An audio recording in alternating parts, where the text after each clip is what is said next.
Well, welcome everybody and good morning. Welcome to the webinar for the 5th annual Mind the Store Retailer Report Card. My name is Lori Valeriano. I'm the Executive Director of Toxic Free Future based here in Seattle, Washington, and I'm going to be your moderator for the day. For more than 35 years, Toxic Free Future has been blazing the trail, advancing solutions that are creating the demand for safer, non-toxic products and materials. And I'm joined today by Mike Shea, Director of the Mind the Store campaign, and Mike Beliveau, Executive Director of Defend Our Health, who will walk you through the highlights of the report card. And at the end, we will take questions and answers. Or comments. And please put your questions in the Q&A section of the Zoom. And if you change your view to the side-by-side speaker, you'll see that you will only see the person who's speaking during the webinar and sharing their slides. I also wanted to mention that the webinar is being recorded and will be available to participants. So welcome again, and I want to just take a few moments to hit some high-level points. So I'm really particularly proud of the work that our team has done on this 5th annual retailer report card, because it's been a rough year, to say the least. It's been rough for everyone, and I was so inspired when the results started to come in to the office on the report card and the progress that retailers were making. And it's because so many of you on this webinar who just kept pushing forward in your companies, and many of you are in government agencies, many of you are pushing in your government agencies to address harmful chemicals and products. And you did it despite all of the challenges of what was happening during the pandemic and other challenges in 2020. And it's truly amazing. And you all deserve huge praise. So thank you. I just wanted to recognize that. And it really emphasizes to me the importance of tackling this significant problem that results from the use of hazardous chemicals and products. Problems that really can be solved, and many of you are demonstrating it, whether it's in the corporate sector or in governments. Just take PFAS as an example. These chemicals that persist, that build up in our bodies. It's a class of chemicals that contaminates pretty much all of us now. It's used in food packaging, in apparel, and all these other places. It contaminates the drinking water of millions of people, and it has a wide range of hazards, from persistence to immune system harm and cancer. Yet we're seeing a lot of progress, and that was one of the the inspirations that I've seen, and the work that's been happening on PFAS, because the entire class of PFAS, which is more than 5,000 chemicals, are being banned in food packaging by companies.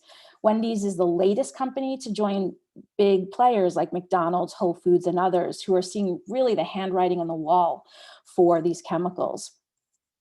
The market movement was led actually by state regulation, starting here in the state of Washington, which I'm also very proud of, then in Maine and New York, where bans move forward.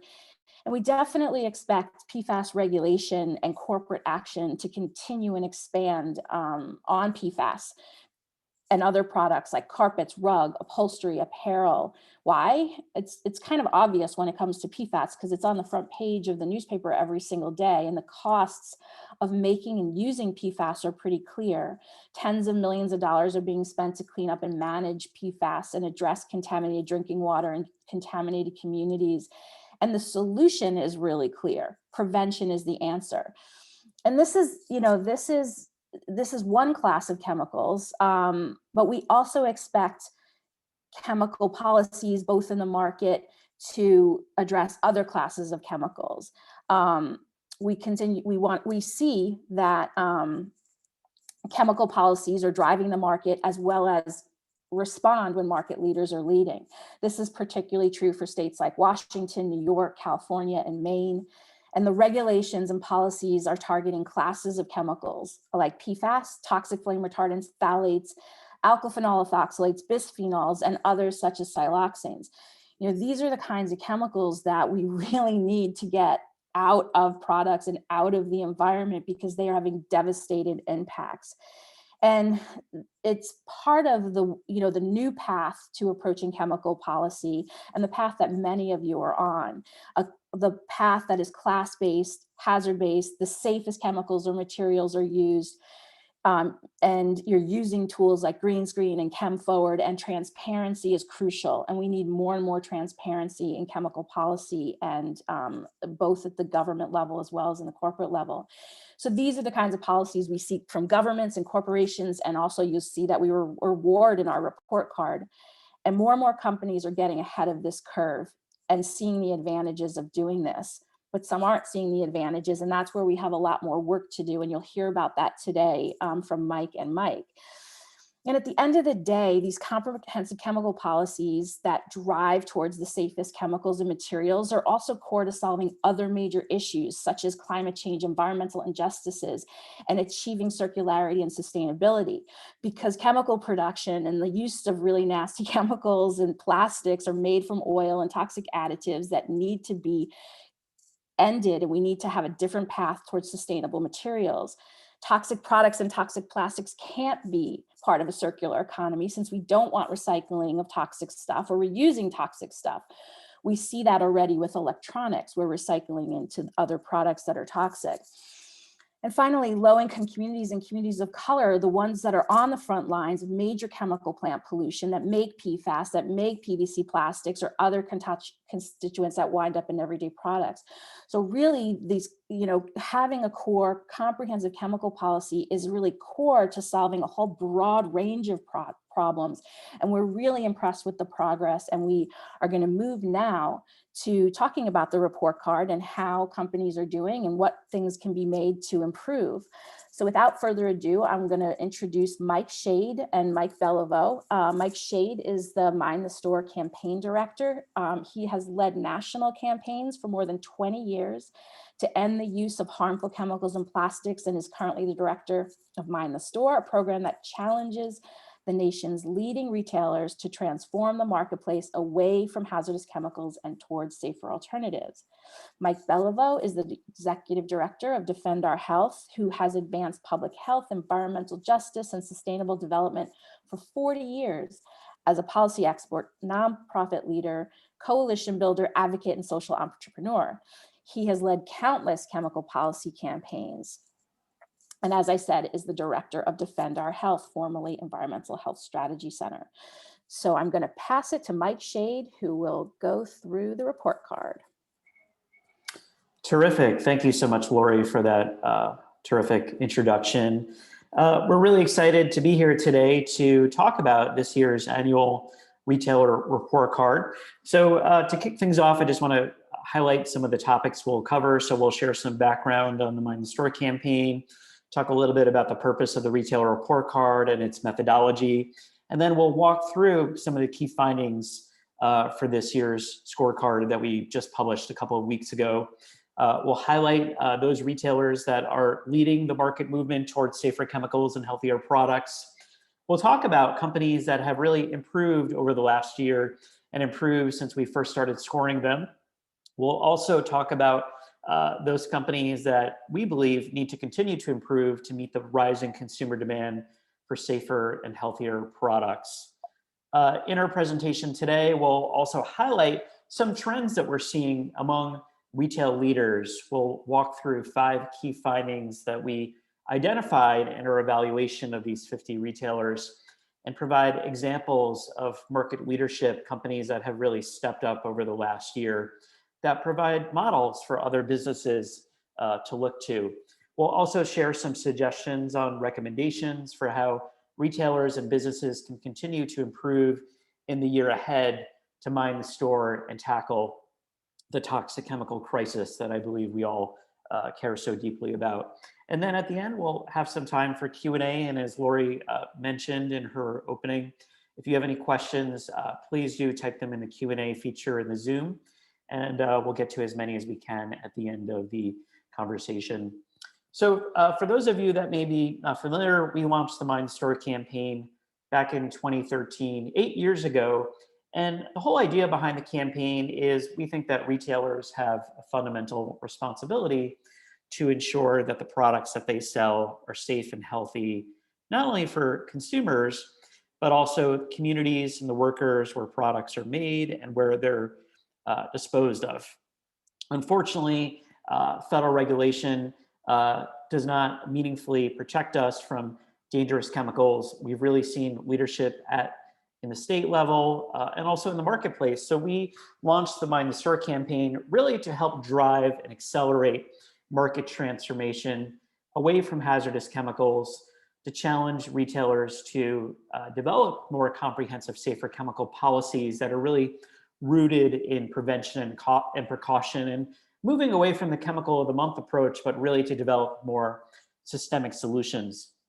The campaign both engages companies behind the scenes, providing policy recommendations and technical assistance, and we also launch public-facing campaigns to encourage laggards to step up and improve. In addition to the report card, we regularly put out reports, product testing investigations to highlight where chemicals of concern may be lurking. For example, this year we put out a report that identified PFAS chemicals in food packaging at 6 major fast food and fast casual chains, which helped prompt 5 of those chains to adopt policies to reduce and eliminate PFAS. The report card has been a key tool that we've leveraged to drive a transformational change in the marketplace. And over the last 8 years, we've been really impressed and excited with the leadership of many of you. Many of you have developed policies, have expanded policies, and helped drive market transformation away from key classes of chemicals of high concern. In strategic product sectors, such as flame retardants in furniture, phthalates in vinyl flooring, bisphenols in canned foods, and now PFAS in food packaging. So on today's webinar, we're really gonna walk through what are the trends we're seeing and where companies really need to continue to improve and drive transformational change in the year ahead. So we started putting out this report card 3 years into the campaign, 5 years ago, to really take a step back and take a look at what retailers are leading and what retailers are lagging when it comes to addressing the chemical safety of products and packaging in their supply chain. And we believe that by publicly benchmarking companies and identifying the leaders and calling out the laggards, that this can really help drive a competitive race to the top in the retail sector. Of course, no company wants to receive a letter grade of F or D or even C. Just within 1 year after our first report card was put out, 7 out of 11 companies we evaluated adopted or expanded their chemical policies. And we've really seen how this tool can help identify best-in-class approaches to chemicals management and encourage continuous improvement. We published this report on our interactive website at retailerreportcard.com to make it easy for consumers, investors, and other stakeholders to understand how retailers are managing chemical safety. We've steadily expanded the report over the years to benchmark a larger universe of companies. And our first scorecard we put out in 2016, we evaluated 11 major retailers. The second year, we evaluated 30. And every year, we evaluate more and more companies.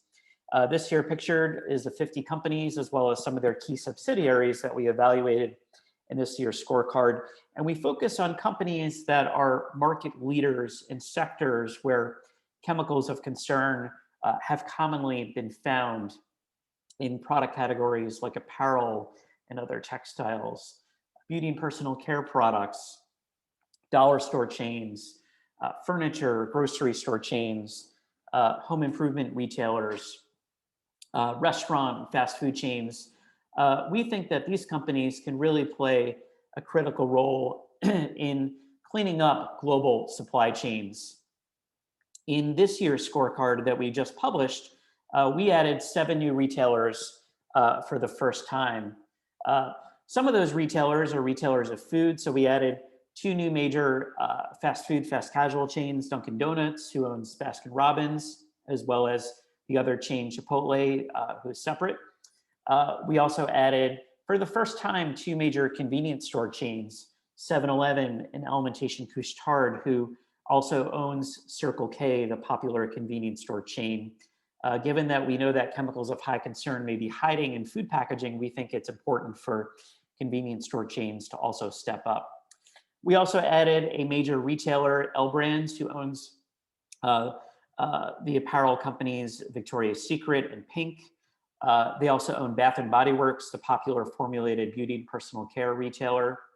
And then finally, for the first time, we also added two major outdoor apparel retailers, REI and Dick's Sporting Goods. And we added these companies in particular because there's growing concern about chemicals of high concern in apparel, particularly outdoor apparel. We know that PFAS remains a challenge in the outdoor apparel industry, and we think that these companies can play a critical role in transforming that supply chain.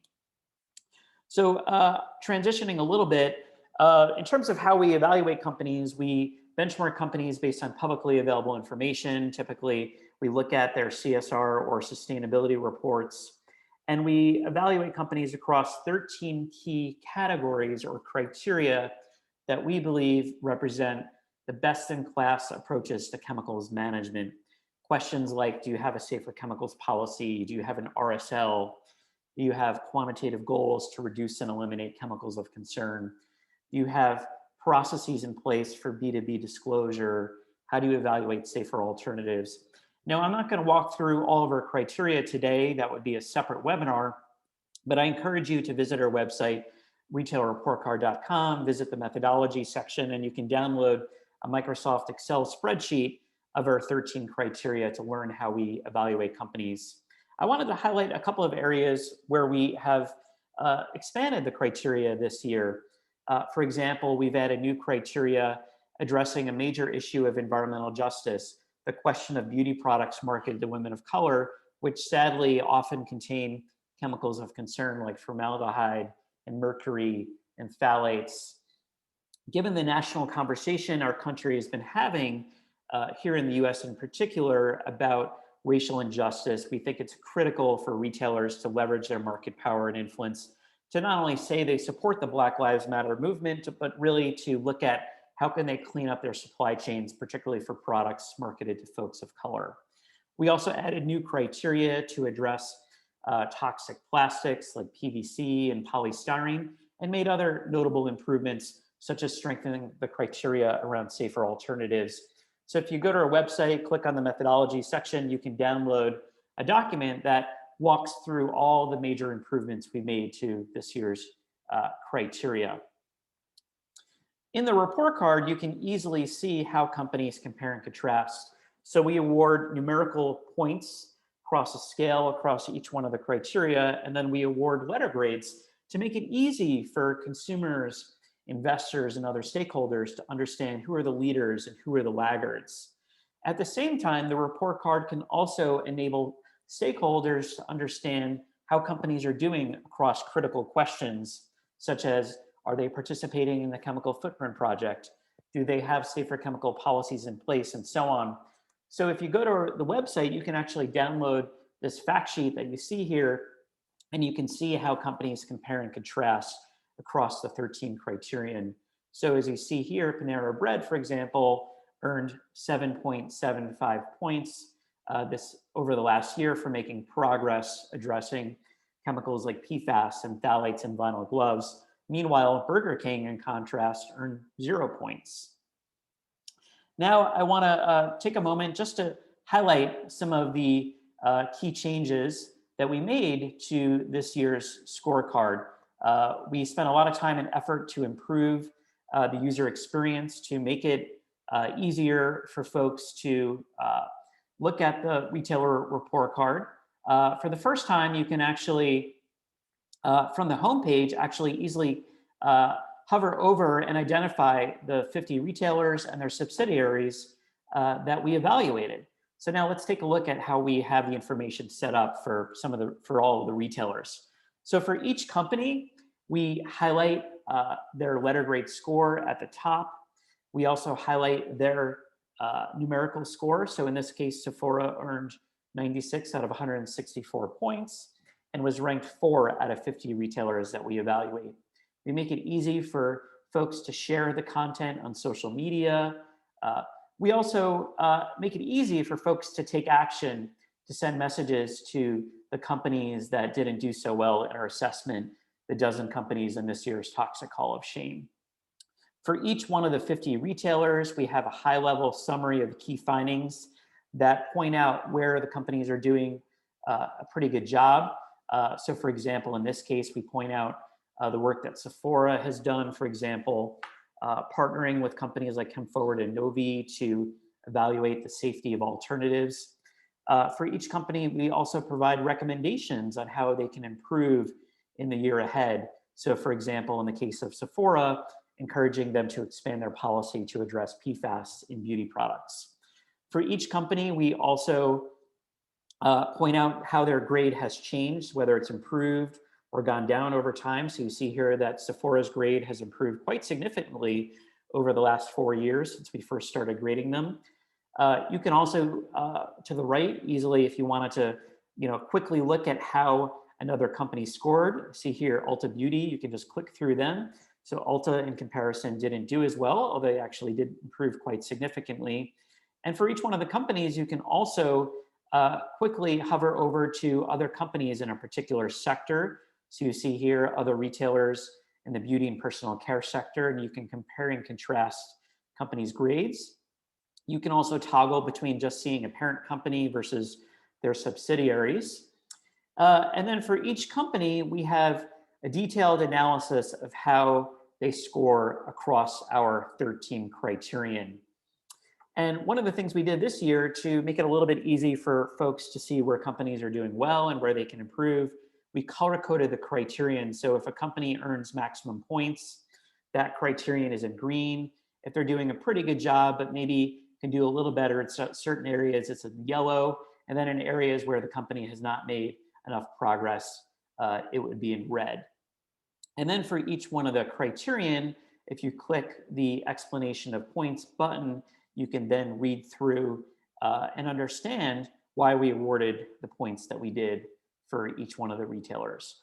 We also have a lot of additional information in the report, in our executive summary, leaders and laggards, key findings, and so on. So I definitely encourage you to visit the website and read through the report website. It's chock full of all sorts of information.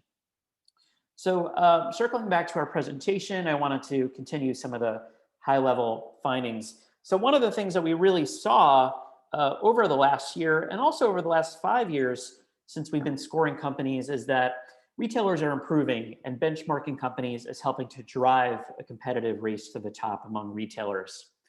Since we started scoring companies, 70% of retailers have improved their letter grades, demonstrating that benchmarking companies is helping to drive improvement. So, and this is most evident for companies that we've scored consistently over the years. So if we take a look at the class of 2016, the 11 retailers we first started evaluating, their average grade back then was a D+. Today, their average grade has improved to a B-, pretty significant improvement. The same is true if we look at companies, other companies in other classes. So if we take a look at the class of 2017, these 19 retailers, when we first evaluated those companies, their average grade was a D, and today they've improved up to a C. So by publicly benchmarking companies, we're helping to drive this competitive race to the top.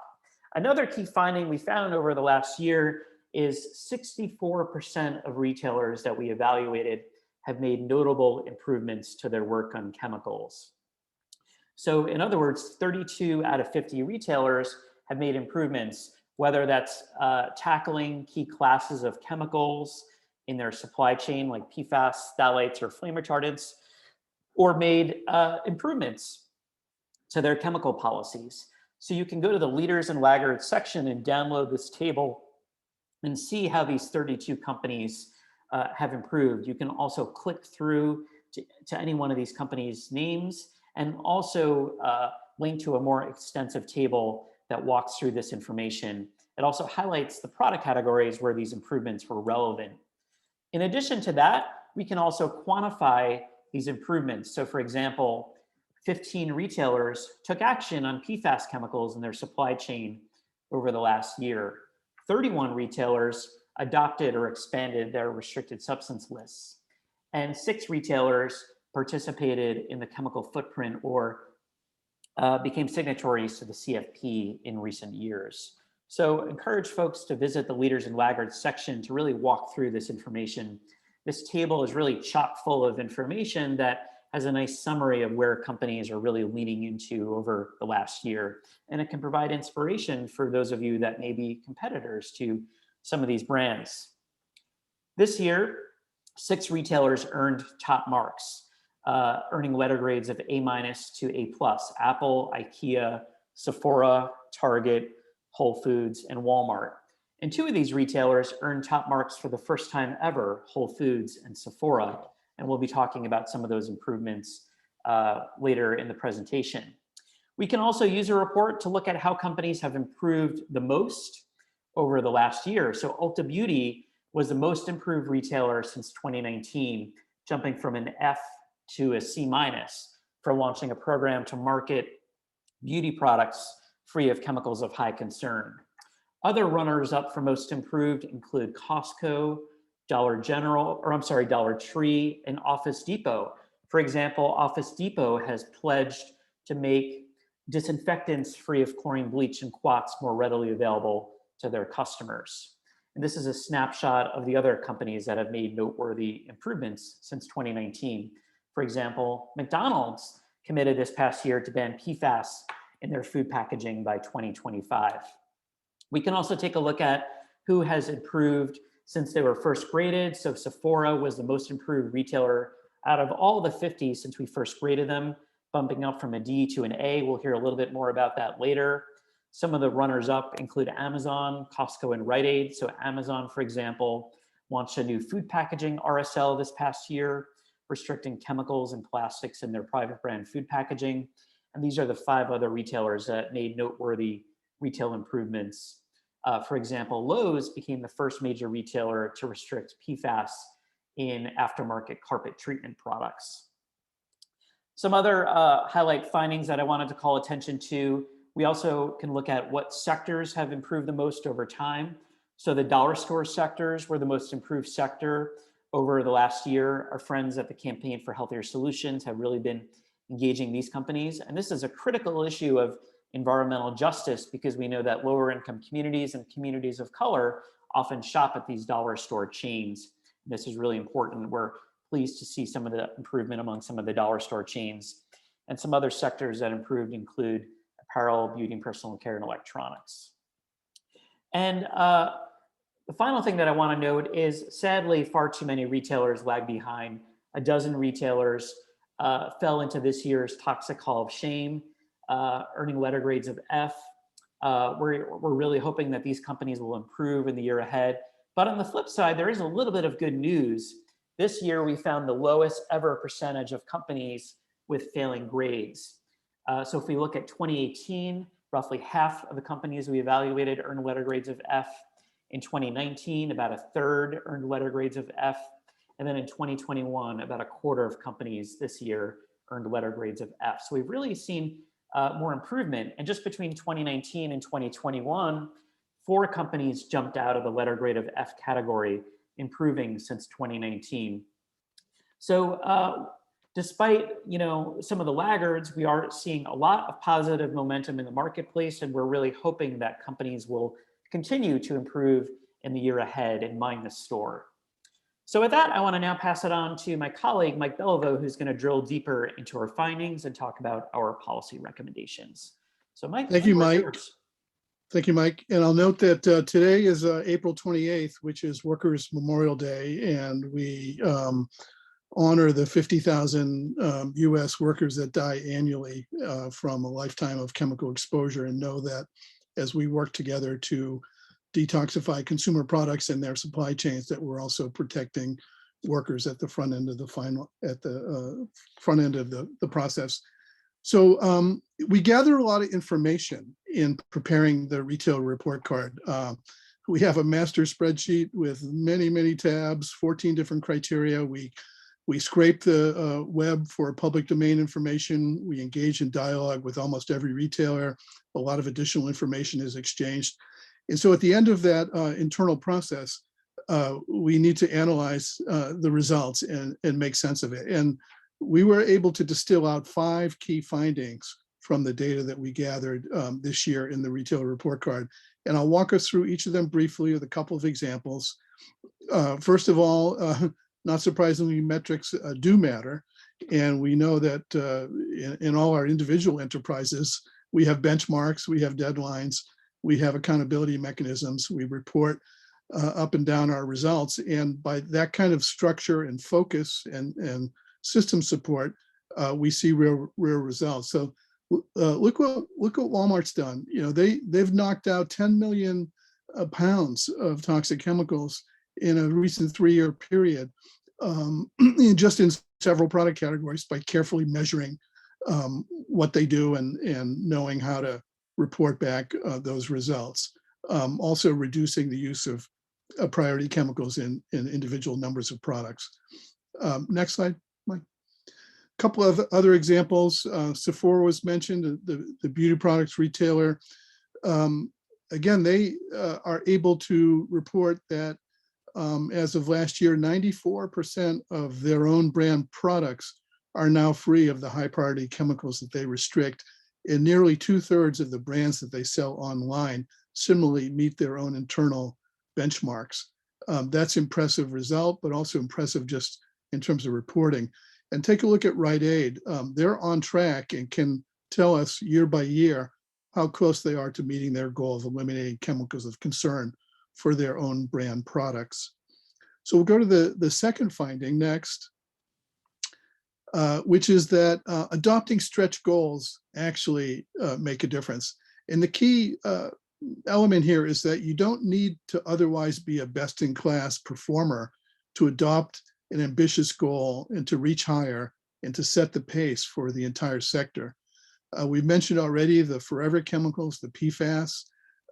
They now, through 13 different retail commitments, they will be reduced and eliminated in food packaging at well more than 65,000 stores globally. But if you drill down, we see that McDonald's and Taco Bell, and just today, Wendy's, fast food retail restaurant chains that are otherwise not high performers on chemical policies and practices have committed to eliminate this entire class of dangerous chemicals. We also see progress from others who we expect to be leaders, like Chipotle in the fast casual space, and Whole Foods Market making progress on PFAS. And that results from reaching high and setting goals to eliminate this entire class. Another totally different example is on the next slide of reaching higher. And this relates again to the environmental injustice associated with beauty products. This is, as Mike mentioned, a new area that we graded in this year's report card. It's built on a longstanding foundation of understanding that people of color, especially women and children, face a double threat. They face higher chemical exposure, but also they're more susceptible to the effects of toxic chemicals as a result of interaction with other risk factors like racism, poverty, less access to healthy foods, and less access to adequate health care. And we're very proud that two retailers have stepped up this past year, Target and Rite Aid, to pledge to begin to address with intention potentially toxic ingredients in beauty products that are intentionally marketed to women of color. I want to encourage people to visit our strategic partner website, We Act for Environmental Justice, which is a leader in this space, and they have a Beauty Inside Out campaign that is focused exactly on those products, including hair straighteners and skin lighteners. But also remember that when you look at the National Biomonitoring Program data, we see widespread racial disparities in a variety of chemical exposures, many of which implicate other consumer products. So it's not limited to those that are intentionally marketed to women of color, although that's a proper and excellent starting point. So those, again, companies are reaching higher. Go ahead, Mike. The third finding, not a surprise here either, is that plastic pollutes. Now, we're all kind of viscerally grabbed in the gut by the images of plastic that's littering our beaches and literally choking wildlife to death. That's the common perception of plastic pollution. But actually, it's more than that. It's a serious environmental health matter. It's an environmental justice issue. It's a matter of growing climate impacts, which we don't have time to discuss today, but perhaps in a future webinar. So we, for the first time this past year, graded retail chains on their progress in limiting plastics of environmental health concern. And here are the ones that we looked at more closely. Polyvinyl chloride, PVC, or vinyl, long dubbed the poison plastic because of the toxic hazards that it poses across its life cycle from production to use to disposal. It's still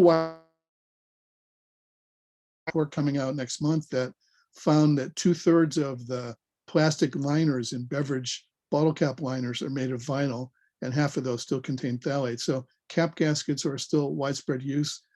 PVC's poor cousin, polyvinylidene chloride, is still used in film wrap. A couple different types of styrene are used, both made with cancer-causing styrene, both the foam and the clamshells, virtually non-recyclable and problematic at the end of life. Polycarbonate is of concern because of the continued use of bisphenol A as a building block substance that can't escape from that material. And then ABS is a triple threat. Each of the building block chemicals of those plastics are known human cancer-causing substances. There's very little end-of-life recycling. So we're proud to say and report on the next slide that several retailers are making headway in eliminating plastic pollution, not only in general waste reduction in packaging, but also you can see that Amazon and Whole Foods Market are both eliminating PVC and both types of styrene plastic in their own brand of packaging and food packaging. We appreciate that Best Buy has eliminated the use of vinyl plastic in its gift cards, which I think is an example of a non-essential and wasteful use of a harmful material across its life cycle. And then Target has set some ambitious goals to tackle some of these same plastics, as well as weeding out a carbon black, which is a color additive that impedes recycling at the end of life. So good progress beginning on preventing plastic pollution. Our fourth finding on the next slide is about avoiding regrettable substitution, the bane of chemical policy. We know that it is possible to choose safely, but it requires a strategic approach. It requires foresight and intention. Several retail leaders are taking different tacks in this regard. Apple is doing comparative hazard assessment and working with a couple of important vendors in the space, Talk Services and Chem Forward, to understand and share the results of their assessment of alternatives. Sephora also is working with Chem Forward, but interestingly is partnered with Nova Connect, which has an artificial intelligence-driven platform that's going to give brands access to safer alternative ingredients that can be used to meet Sephora's own internal guidelines for cleaner products. We see a couple different tacks taken on the next slide in this space.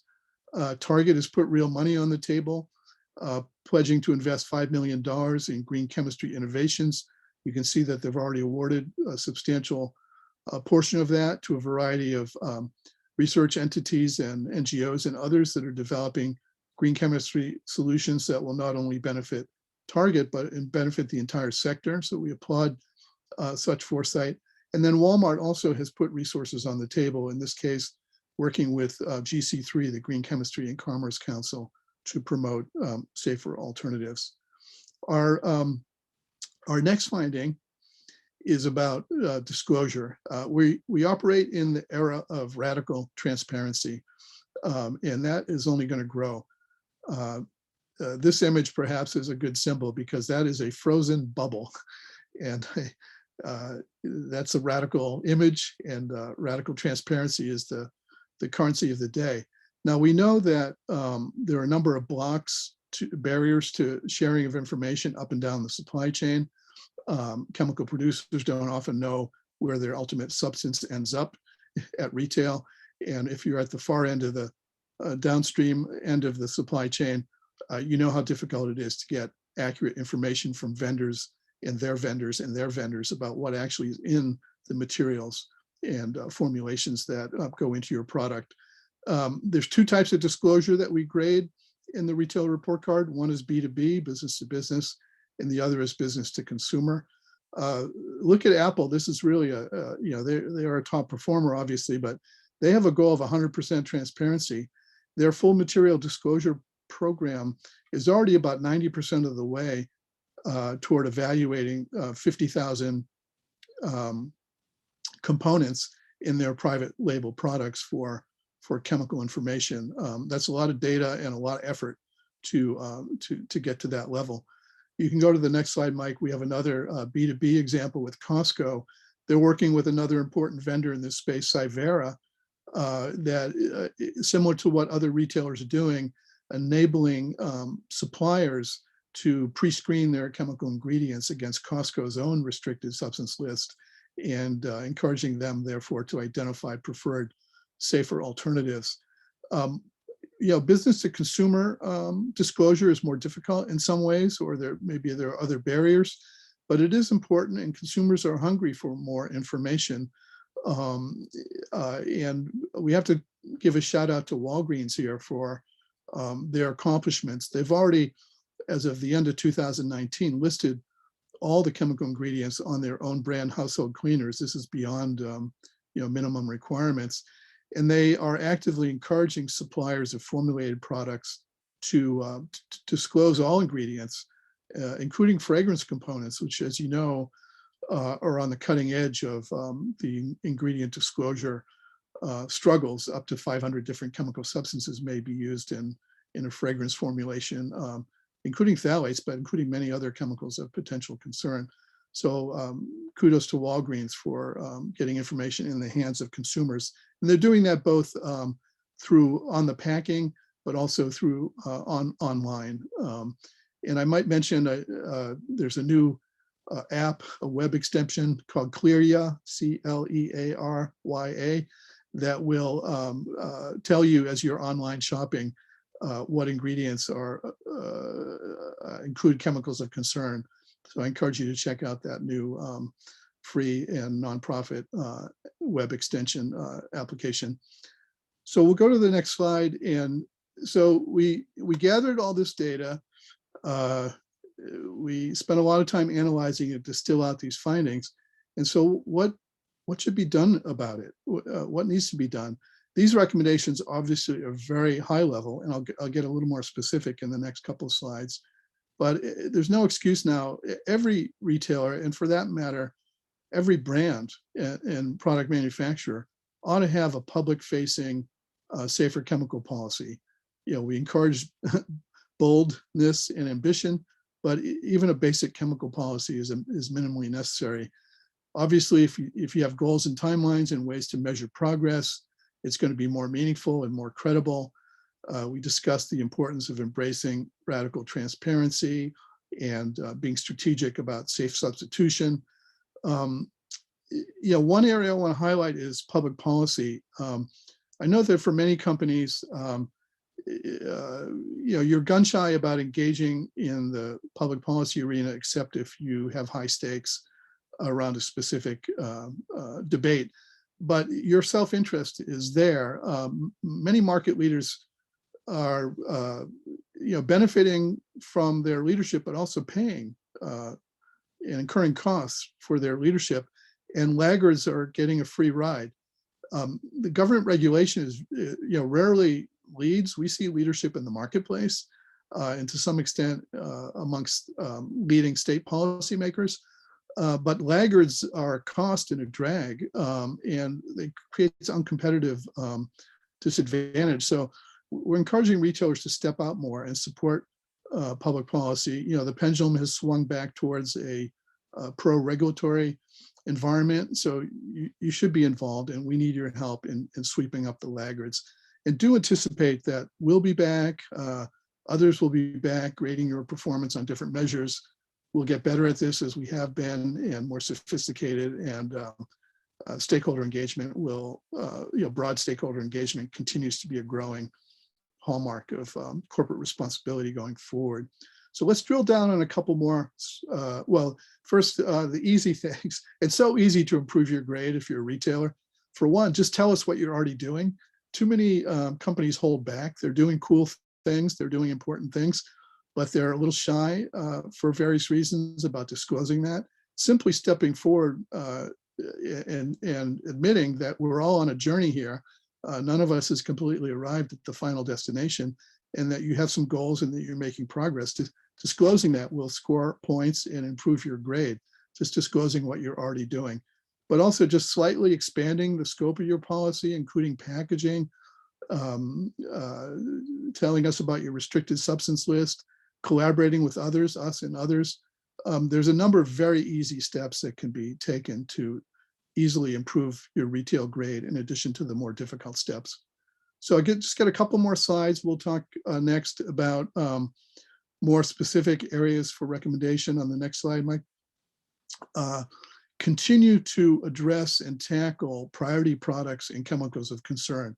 Many of these chemical classes are already familiar to you. You're already wrist or elbows deep in addressing them, but some of them may be newer. But also remember that there are many different product categories at play.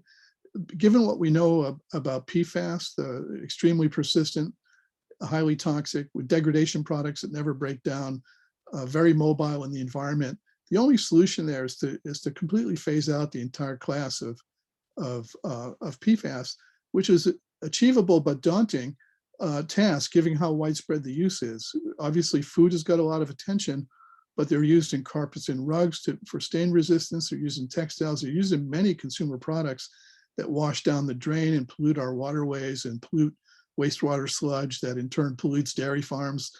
You know, it's a circle of poison. We need to get out of it all. So keep working on PFAS. There's a lot more work to do on phthalates. Unfortunately, you would think we would have solved that problem by now. Look at some of these emerging classes. The cyclosiloxanes, the D4, D5, D6 are being restricted to some extent in Europe, but they're still being used widely. So there's many opportunities here, and this isn't the final list either. But you know, let's get to work on specific product categories and specific classes of chemicals of high concern. The next slide, we come back to the critical issues that were raised earlier. Beauty products of environmental justice concern. You know, starting with products that are intentionally marketed to women of color is the right and just place to start. As I mentioned earlier, if you look at phthalates, for example, we see from the CDC biomonitoring data that African-American women are significantly exposed to much higher levels of phthalates from all sources than any other group or any other gender or age group. And that's not just from products intentionally marketed to them, that's from all kinds of consumer products and personal care products, fragrance and so forth.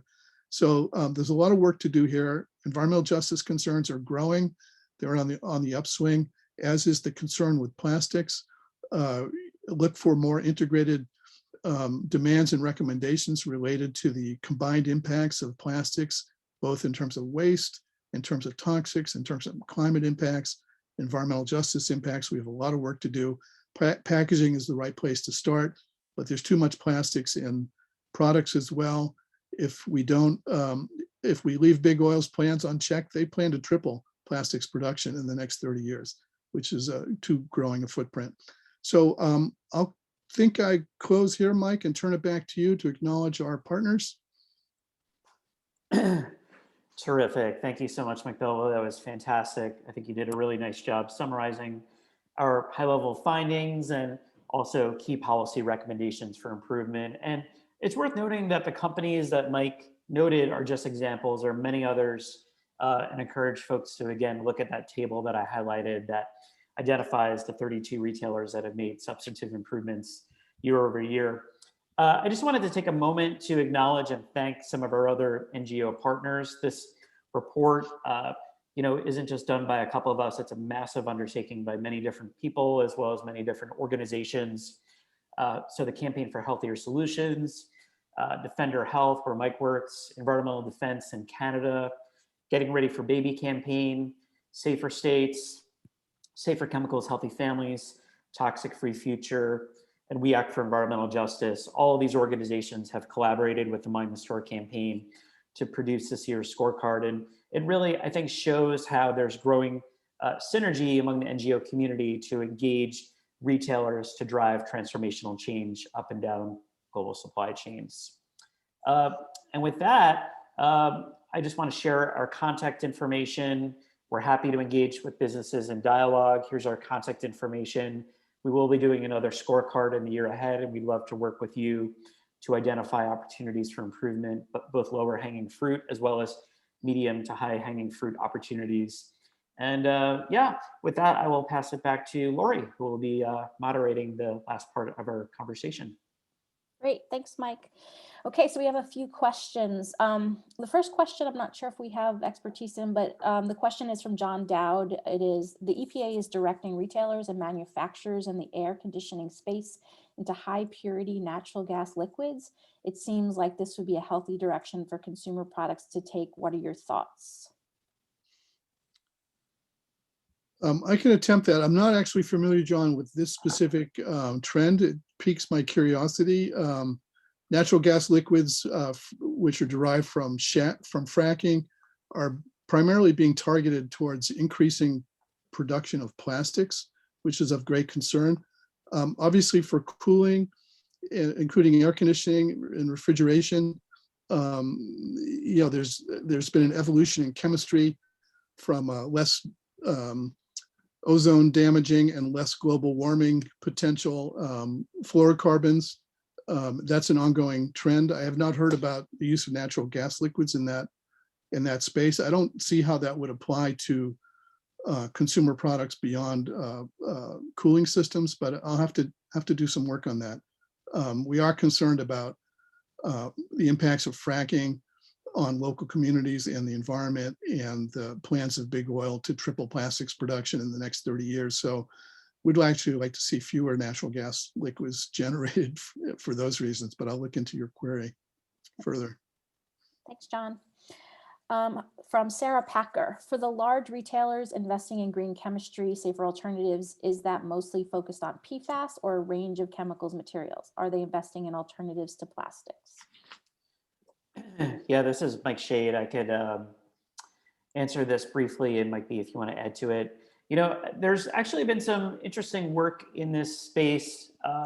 Many retailers are collaborating through the Green Chemistry and Commerce Council, the GC3. They have something called the Retail Leadership Council, and they've identified different functional chemical product use areas where they are calling for more innovation from chemical manufacturers up and down the supply chain. And I would encourage folks to take a look at the chemical product functional use categories that they've called attention to. So PFAS is certainly one of them, but they've also called for the need for safer alternatives to flame retardants, to plasticizers, particularly phthalates, and some of the other chemicals we've looked at. If we take a look at, as Mike mentioned, Target has pledged an investment of $5 million into supporting projects that drive demand for green chemistry solutions. It's not exactly focused on PFAS. It's actually more broad. A lot of Target's chemical policy has focused on formulated products, particularly beauty, personal care, household cleaning products, as well as chemicals of high concern, including flame retardants and PFAS and textiles. Walmart has also recently invested in the GC3, and I think that's probably, my understanding, likely going to focus more on the beauty space. And we've also seen some companies like Sephora invest in Chem Forward, which is in the beauty space. So there is certainly companies investing in green chemistry solutions, but I wouldn't say it's just focused on PFAS. Certainly PFAS is a major priority for us and many others in the business community, but there's many others as well. Great, thanks, Mike. From Stephen Ashkin, have you considered adding the distributors of cleaning products in your report card? They distribute billions of dollars and pounds each year of cleaning products to schools, hospitals, janitorial companies, and perhaps scoring them could help accelerate safer products in the commercial sector, which employs 4 million workers who have daily occupational exposure to these chemicals. I can share a thought, and Mike can too. We all should be grading each other across every step in the supply chain. And to some extent that is being done by others. We chose the retailer focus because retailers are on the the front lines of consumer discontent with product safety and are at the very end of the supply chain. And although disadvantaged in some respects in terms of resources and expertise, they command great power to direct suppliers all the way back to the beginning of the supply chain to make all around the world to make changes, and they are doing that. So yeah, I think there's great opportunity to grade different segments of the supply chain, cleaning distributors being one. We have separately engaged in examples of that. I'm thinking of the methylene chloride paint strippers, where collectively we engaged deeply with suppliers and green chemistry vendors who were trying to break into the market. And what we found was that the primary supplier had a stranglehold on the market that was keeping out safer alternatives. So ultimately, we did turn to the retailers and still give credit to Lowe's for being the first to say, we're going to get out of methylene chloride paint strippers, and that broke the dam and enabled those safer alternatives come online. But you point out a good opportunity, and that's something that we can take under advisement. Did you want to say anything on that, Mike? We only have 2 minutes and we have 2 more questions. Go ahead. So excellent presentation and work from Hannah Schuler. How are you planning to keep pushing the companies that are already scoring high, A and A+, to keep improving and going beyond, investing in safer, more just and environmentally friendly supply chains, independent of the use of chemicals of concern or not? Apple, for instance, could improve in other 1,000 ways, reducing packaging, stop their insane planned obsolescence, invest in e-waste recycling and reusing, etc. Yeah, no, that's a really good point. It's definitely something that has kept me up some nights, wondering whether we were being a little too generous in some of our scoring.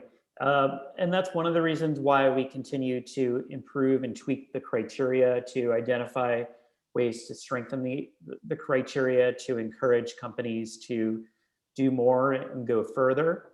At the same time, we do regularly engage in dialogue with actually all of the retail leaders that earned top marks in this year's assessment. All 6 of the companies that earned top marks are companies we're actively engaging, talking with, discussing ways in which they can continue to improve. And that's the way that we do that. It's worth noting that one of the criterion in the scorecard is around continuous improvement. And most of the companies in the top tier are earning top marks there. So if there are any companies that slow down and don't continue to make progress, their grade may go down. And that's one of the reasons why we have that category within the scorecard, to continue to companies to still make progress and not just rest at their laurels. And we have seen a few companies whose their grades actually declined over the last year because they didn't report progress over the last year. So that's one of the ways in which we do that. Also, our action criterion asks, what have you done for us lately? It's what Right. actions have you taken in the last 3 years? So if they stop improving, they start losing points. It's a really good point. Okay, we had one last question about how the chemicals of concern are defined. Do all retailers define this in the same way? Referring to your slides on metric matters. Metrics matter. There is variation amongst the lists. The more comprehensive lists, account for more than 2,000 substances based on inherent hazardous properties. There's some priority setting that goes within that, and some retailers are very targeted in setting a short list of priorities. So it does vary. It is based on inherent properties. Mike, do you want to comment on this? Yeah, I'll just say that I encourage folks to take a look at the glossary in the report card, where we define a lot of the terms that we use. If you go to the methodology, you'll find a link to the glossary. And that typically refers to things as carcinogens, mutagens, reproductive toxicants, PBTs. With the campaign, we both pushing and engaging retailers to drive the elimination of classes of chemicals of high concern, and then at the same time, chemicals that exhibit these critical hazard properties. Endocrine disruptors is another important category that we're very concerned about. And some retailers, have identified thousands of chemicals of high concern that they're engaging suppliers to reduce and eliminate. So we are, engaging companies to address chemicals more broadly, not just the ones that we're calling attention to, but those that are fundamentally hazardous, that can cause cancer, can cause reproductive harm, that are persistent, that are bioaccumulative. We really need companies to develop systemic safer chemical policies to ensure that not only we as consumers are protected, but all of us are protected up and down global supply chains. Great. Well, those are all of the questions we had for the panelists. And and it's 2 minutes after the hour. Oh, there's one new message. Let's make sure it's not a question. Nope, just thanking everybody for everything. So thank you all for participating. We really appreciate it. And thank you to Mike and Mike. And I hope you all have a wonderful day. Great. Thank you so much, everyone. And as a reminder, stay tuned. You'll get a link to the recording as well as a copy of today's slides. And be sure to visit retailerreportcard.com if you haven't yet. Thanks a lot. Thank you.